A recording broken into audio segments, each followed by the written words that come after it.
तो दोस्तों आज के इस वीडियो लेसन में हम लोग डिस्कस करने जा रहे हैं वॉल्ट व्हिटमैन की एक पोएम के बारे में जिसका नाम है आई सिट एंड लुक आउट। दोस्तों इस पोएम के टाइटल को पढ़ करके हमें एक चीज़ समझ में आती है कि आई सिट मतलब कि जो राइटर है वो बैठता है और लुक आउट मतलब बाहर देखता है। तो वॉल्ट व्हिटमैन जो है इस पूरी पोएम में दोस्तों क्या करते हैं इस चीज़ के बारे में थोड़ा सा डिस्कस कर लेते हैं। एक छोटा सा इंट्रोडक्शन देता हूँ स्टार्टिंग में आपको, जिससे कि आपको पूरी पोएम समझने में आसानी होगी। तो यहाँ पर जो देखिए इस टाइटल यहाँ पर क्या लिखा है कि आई सिट एंड लुक आउट, मतलब कि जो राइटर है वो कमरे की चार दीवारियों के बीच में बैठता है और जो भी दुनिया भर के दुख हैं, जो भी दुनिया में दुख भरे हुए हैं, उसको केवल दुनिया में दुख ही दुख दिखाई पड़ते हैं। जिधर भी वो जिस चीज़ के बारे में वो सोचता है वहाँ पर उसको हर एक व्यक्ति के अंदर दुख ही दिखाई पड़ता है। तो वो उन चीज़ों के बारे में सोचता है और इस सारी चीज़ों के बारे में देखता है कि दुनिया जो है वो पूरे दुखों से ही भरी हुई है और इनका कारण वो एक चीज़ को ही मानता है कि जो एक आदमी है वो ही दूसरे आदमी का सगा नहीं है और एक आदमी ही दूसरे आदमी के दुख का कारण है। इस चीज़ पर वो ज़्यादातर फोकस करते हैं। जैसे कि कुछ एक एग्जांपल्स भी इस पोएम में इन्होंने दिए हुए हैं। लाइक एक जो मदर है वो भी सही तरीके से ट्रीट नहीं करी जाती है अपने बच्चों के द्वारा, उसके बच्चे जो हैं उसको अपनी मदर को सही तरीके से सेटिस्फाई नहीं कर पाते हैं। या फिर एक जो वाइफ होती है वो भी अपने हस्बैंड के द्वारा मिसयूज्ड करी जाती है। ठीक है, तो इस तरीके से कई सारे एग्जाम्पल्स दे करके व्हिटमैन हमको यहाँ पर इस पूरी पोएम में ये चीज़ शो करना चाहते हैं कि जो भी पूरी दुनिया है वो दुखों से ही भरी हुई है और इस सब का कारण एक व्यक्ति ही दूसरे व्यक्ति का दुख का ही कारण है। पोएम के लास्ट में दोस्तों, लास्ट में जाते जाते जो वॉल्ट व्हिटमैन है वो किसी भी तरीके का कोई भी रिएक्शन नहीं शो करते हैं, ना ही एक कोई ऐसा दुख प्रकट करते हैं कि किसी को दुख को देख करके वो उसका कारण को जानना चाह रहे हों या फिर उसका क्या निवारण है, मतलब कि उसका आगे का उसको किस तरीके से उसके दुख को कम किया जा सकता है। इस चीज़ के बारे में भी वो कुछ नहीं फोकस करते हैं। वो केवल बस बैठते हैं और दुनिया भर के जितने भी सॉरोज हैं, दुनिया भर के जितने भी दुख हैं, उन सब के बारे में सोचते हैं और बैठ करके सोचते हैं और उन्हीं सबको देखते हैं। ठीक है, तो इस पूरी पोएम में यही चीज़ है। दोस्तों देखते हैं, पोएम को पढ़ेंगे तब आपको और भी अच्छे से समझ में आएगा। यहाँ पर पोएम की लाइन बाय लाइन एक्सप्लेनेशन यहाँ पर आपको दूंगा, ठीक है, और एक्सप्लेनेशन भी होगा, यहाँ पर आपको समझ में आएगा। तो चलिए स्टार्ट करते हैं। यहाँ पर देखिए क्या लिखा हुआ है कि आई sit and look out, I sit and look out upon all the sorrows of the world and upon all oppressions and shame. I hear secret convulsive sobs from young men at anguish with themselves remorseful after deeds done. यहाँ पर दोस्तों जो भी ये चार लाइनें हैं इसका यहाँ पर मतलब लिखा हुआ है और एक्सप्लेनेशन में दोस्तों मैंने काफ़ी सारी सिंपल लैंग्वेज, काफ़ी ज़्यादा सिंपल लैंग्वेज का यूज़ किया हुआ। अगर आप चाहें तो इसका PDF वगैरह जो है डिस्क्रिप्शन बॉक्स में इसका लिंक मिल जाएगा। ठीक है, तो चलिए स्टार्ट करते हैं। यहाँ पर देखिए जो भी यहाँ पर इन लाइनों में क्या है, जो राइटर है, जो भी पोइट है, वो इस चीज़ को देखता है कि in the poem I sit and look out Whitman is confined to the four walls of his house. जो राइटर है वो अपने घर की चार दीवारियों के बीच में बैठता है। कन्फाइंड है मतलब कि घिरा हुआ है, अपने घर की चार दीवारियों के बीच में क्या है, कन्फाइंड है, घिरा हुआ है। ठीक है, he looks out and finds that, वो बाहर की दुनिया को देखता है, मतलब कि बाहर की दुनिया को देखता है और इस चीज़ को पाता है कि जो भी वर्ल्ड है फुल ऑफ सॉरोज, मतलब कि जो भी बाहर की दुनिया है वो क्या है, दुनिया जो है वो क्या दुखों से भरी हुई है। ऑपरेशंस का मतलब कि अत्याचारों से भरी हुई है। सेम एंड एंग्विश, वहाँ पर निरादर, एक दूसरे के प्रति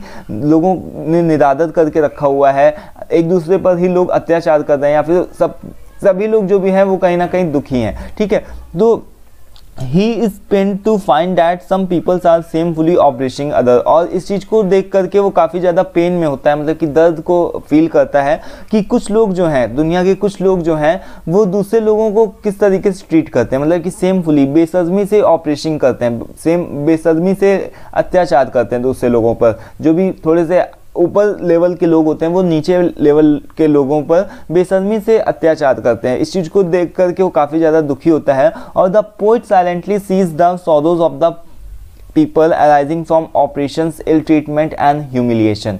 यहाँ पर जो राइटर है वो चुपचाप बैठ करके देखता रहता है, किसी तरीके का कोई रिएक्शन नहीं देता, ना ही वो किसी तरीके से कोई कोई कारण जानना चाहता है, ना ही उनका निवारण जानना चाहता है कि इसके पीछे का कारण क्या है। वो चुपचाप बस बैठता है, साइलेंटली देखता है और सीज मतलब देखा करता है कि सौदो क्या है, लोगों का जो दर्द है, लोगों का जो दुख है वो कहाँ से अराइज हो रहा है। वो एक दूसरे के लोग अत्याचार करते हैं या फिर इल ट्रीटमेंट करते हैं, उनके बीच में जो रिलेशनशिप है वो नहीं सही है, या फिर ह्यूमिलिएशन, मतलब कि हर एक आदमी जो भी चाहता है कि उसका सम्मान हो, उसका थोड़ा सा सोसाइटी में मान हो, ठीक है। तो ह्यूमिलिएशन मतलब कि लोग एक दूसरे का ही अपमान करते हैं, ठीक है। तो इसको लेकर के, इन सारी चीज़ों को लेकर के जो भी लोगों के मन में कहीं ना कहीं दुख आ ही जाता है, ठीक है। तो अत्याचार अगर होगा किसी पे तो भी वो दुखी होगा, इल ट्रीटमेंट होगा तो भी व्यक्ति दुखी होगा, और निरादर होगा किसी भी व्यक्ति का तो भी वो व्यक्ति दुखी ही होगा, ठीक है। ह्यूमिलिएशन का मतलब होता है निरादर करना किसी भी व्यक्ति का।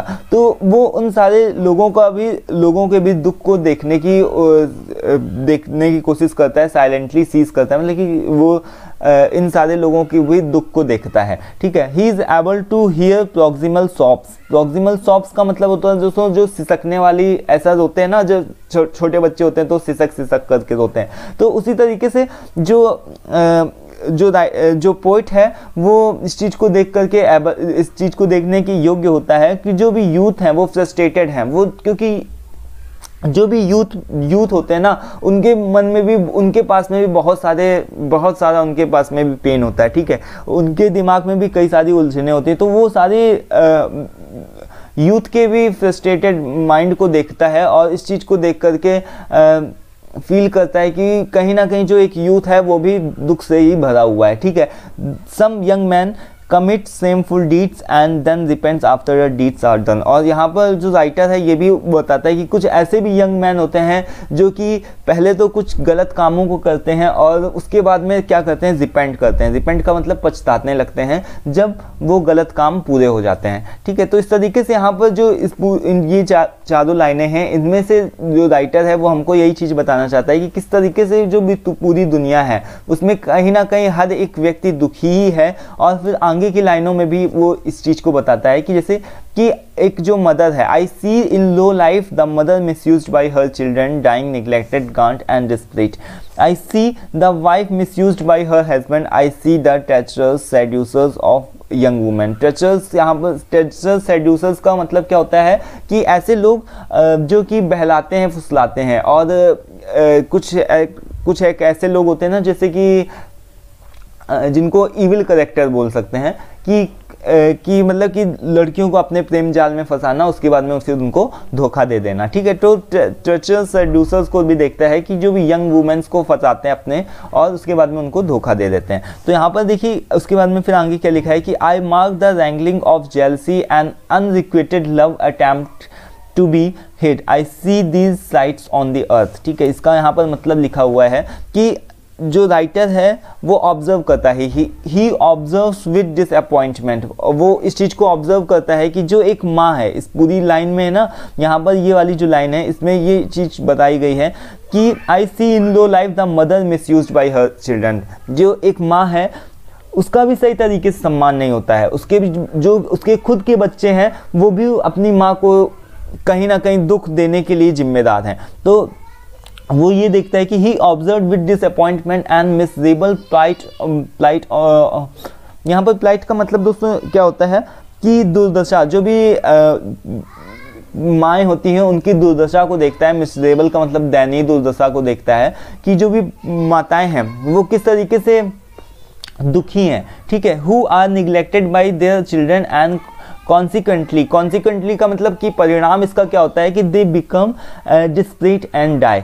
कि जो भी राइटर्स, जो भी छोटे मतलब कि जो भी बच्चे होते हैं, चिल्ड्रन होते हैं, वो अपनी माँ को कहीं ना कहीं दुख देते रहते हैं और अपनी माँ को ही निगलेक्टेड मतलब कि कहीं ना कहीं उनकी देखभाल करने में लापरवाही बरतते हैं। और इसका परिणाम क्या होता है, इसका परिणाम ये होता है कि वो डिस्प्लेट हो जाती हैं और फिर डाई हो जाती हैं, अंत में रोगी होकर के या फिर दुखी होकर के उनकी मृत्यु हो जाती है, ठीक है। तो here poets talks about childrens who have taken advantage of their own mothers. यहाँ पर जो पोइट है वो ऐसे बच्चों के बारे में बात करता है कि जिन्होंने अपनी माँ से एडवांटेज तो लिया, माँ से एडवांटेज लेने का मतलब माँ से लाभ लेने का क्या मतलब हुआ कि जब वो आप छोटे थे, जब कोई छोटा बच्चा होता है तो वो अपनी माँ से तो बहुत कुछ सीखता है। कोई भी छोटा बच्चा होगा या फिर कोई भी बच्चा है वो अपनी माँ से डायरेक्ट वे में या फिर इनडायरेक्ट वे में बहुत कुछ सीखता है, ठीक है।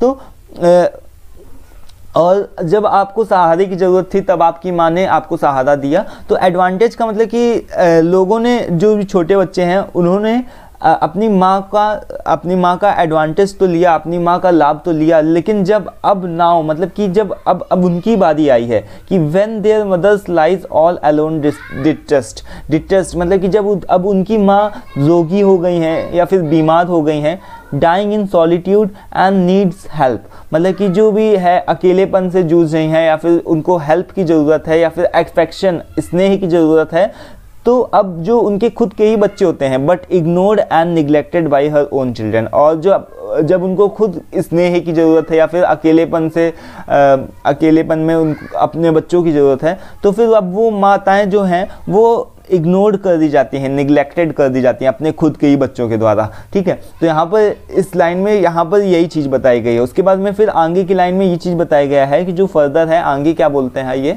कि the husband are pen pictured as callous lover. Callous lover का मतलब कि जो भी थोड़े दिन के सुख के साथी, या फिर ऐसा आप बोल सकते हो कि कठोर लवर्स तो बोलना अच्छा नहीं लगेगा। तो कैलस लवर्स का मतलब कि ये होता है कि ऐसे लोग जो कि केवल ऊपर ही दिखावा करते हैं, फिर ऊपर से ही फिजिकली प्यार करते हैं और कुछ नहीं है। तो यहाँ पर जो भी हस्बैंड है उनको भी पेन पिक्चर्ड ऐसा किया गया है कि जो भी कैलस लवर्स जो कि अपनी वाइफ्स का केवल ही मिसयूज करते हैं, ठीक है। Who cheated their wifes and young women, और वो अपनी वाइफ्स को भी चीट करते हैं, यंग वुमेन्स को भी चीट करते हैं। और Whitman sees the wives being exploited and misused by her husbands। यहाँ पर जो वॉल्ट विटमैन है वो इस चीज़ को भी देखते हैं कि जो पत्नियाँ होती हैं, वाइफ्स होती हैं, वो भी अपने हस्बैंड के द्वारा कहीं ना कहीं मिसयूज्ड करी जाती हैं, ठीक है। एक्सप्लॉइटेड का मतलब कि यहाँ पर एक्सप्लॉइटेड का मतलब होता है शोषित करना, उनका कहीं ना कहीं उनके हस्बैंड शोषण करते हैं या फिर मिसयूज करते हैं, ठीक है। सिमिलरली इसी तरीके से कुछ एक ऐसी यंग वुमेन्स भी जो होती हैं वो भी कहीं ना कहीं सेड्यूस्ड करी जाती हैं, धोखे के ऐसे प्रेम जाल में फंस जाती हैं कुछ ऐसे इविल करेक्टर्स के द्वारा। उसके बाद में फिर उनको आगे चल करके धोखा मिलता है, ठीक है। तो ये सारे जितने भी लोग हैं ये भी कहीं ना कहीं दुखी हैं, और इनके भी दुख का कारण एक ही है कि एक व्यक्ति ही दूसरे व्यक्ति के दुख का कारण है, ठीक है। कोई भी बाहर के लोग नहीं किसी को दुखी कर रहे हैं, बट आदमी एक दूसरे को ही दुख देने में लगा हुआ है, ठीक है। Further lines points out the jealousy of human race. यहाँ पर जो ये थर्ड वाली, यहाँ पर आप ये वाली जो लाइन देख रहे हैं, आई mark the ranking of jealousy and unrequited love. यहाँ पर इस वाली लाइन में दोस्तों क्या पॉइंट आउट किया गया है कि जो ह्यूमन रेस में कहीं ना कहीं एक तरीके की जेलसी हो गई है, ठीक है। हर एक रिश्ता जो है वो कहीं ना कहीं मतलब जेलसी से ही रिलेटेड है। जैसे कि कोई भी रिश्ता है, कोई भी आप मान लो कि हम ऊपर से तो दिखाते हैं कि हम आपके साथ में हैं, किसी भी तरीके का कोई भी रिश्ता मान लो, कोई भी किसी का भतीजा है या फिर किसी का कोई भी दूर का रिलेशनशिप है, तो ऊपर से तो हम दिखाते हैं कि नहीं हम आपके साथ में हैं, हम आपका अगर आपका कुछ अच्छा होता है, प्रमोशन होता है, तो उसमें हम ऐसा दिखाते हैं कि हम आपके साथ में, हम खुश हैं, ठीक है। बट अंदर कहीं ना कहीं हमारे अंदर कहीं ना कहीं जेलसी वाली फीलिंग आती है, और ह्यूमन रेस मतलब कि एक दूसरे से आगे बढ़ने की एक ऐसा लगता है कि रेस में चल रहे हम लोग, ठीक है। तो वही चीज़ ह्यूमन रेस बोल सकते हैं उसको।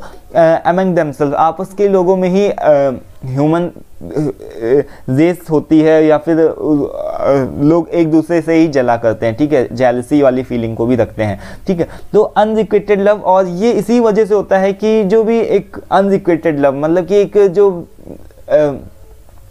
प्यार होता है वो सच्चा प्यार नहीं होता है, वो कहीं ना कहीं पर एक ऐसा ही होता है कि ऊपरी दिखावा ही होता है, ठीक है, जो कि इम्पॉसिबल होता है। इस चीज़ को छुपाना इम्पॉसिबल होता है। वो आप कितने दिन दिखाओगे कि मैं आपके साथ में हूँ, आपके साथ में खुश हूँ, ठीक है। ये इस चीज़ को आप बहुत ज़्यादा दिनों तक की नहीं दिखा सकते, और इसको छुपाना जो है वो एक तरीके से इम्पॉसिबल ही होता है, ठीक है। तो कहीं ना कहीं जो सामने वाला है उसको भी कहीं ना कहीं ऐसा पता चल जाता है कि जो आप हो वो केवल फॉर्मेलिटी कर रहे हो, केवल फॉर्मेलिटी से ऊपरी दिखावा करके मेरे साथ होने का केवल आप नाटक कर रहे हो, ठीक है। तो यहाँ पर इस लाइनों में भी यही चीज़ बताया गया है, ठीक है। आगे दोस्तों फिर उसके बाद में दोस्तों यहाँ पर क्या लिखा हुआ है कि I see the working of battle pestilence tyranny I see martyrs and prisoners I observe a famine at sea I observe the sailors casting lot who shall be killed to preserve the lives of rest I observe the sights and degradation cast by arrogant person upon laborers the poor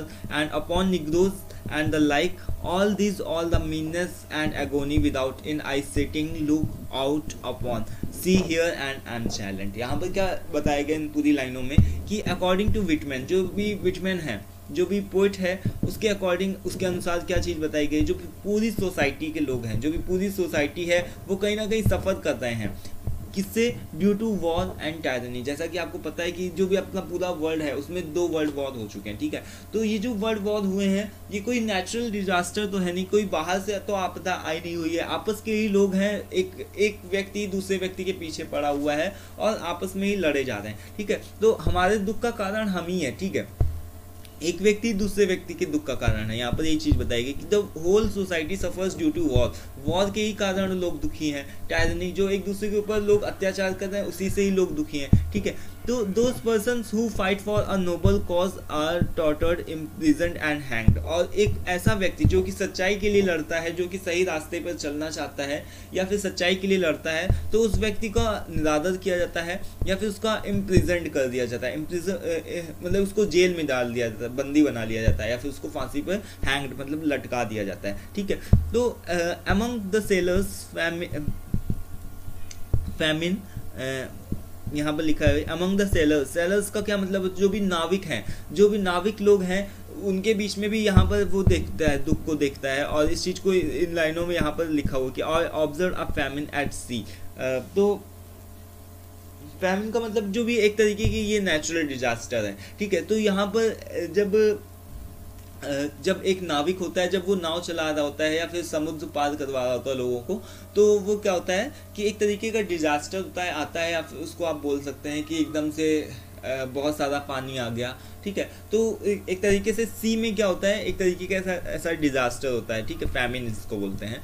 तो वो इस चीज़ को सोचता है क्योंकि उस समय बहुत सारा पानी आ जाता है, तो नाव को डूबने का खतरा रहता है, ठीक है। तो उस वजह से कुछ लोगों का चुनाव किया जाता है, ऐसा पहले होता था, अभी तो पता नहीं क्या होता भी है कि नहीं होता है। तो ऐसा चुनाव किया जाता है कि कुछ लोगों को समुद्र के अंदर डाल दिया जाएगा, उनको मतलब कि मार डाला जाएगा, क्योंकि दूसरों की लाइफ को सेव करना है इस वजह से। तो यहाँ पर लिखा हुआ है कि I observe the sailors casting lots who shall be killed, मतलब कि कुछ लोगों को मारा जाएगा to preserve the life of others, तो कि जिससे कि दूसरे लोगों की जान को बचाया जा सके, ठीक है। तो वो उन लोगों के दुख को भी देखता है और उस चीज़ को ऑब्जर्व करने की कोशिश करता है कि वो भी एक व्यक्ति कितना ज़्यादा दुखी होगा, ठीक है, जिसके साथ में ऐसा हो रहा है या फिर जिसको मारा जाना है, ठीक है। तो उसके भी दुख को वो देख करके वो काफ़ी ज़्यादा एक ऐसा फीलिंग को शो करता है। तो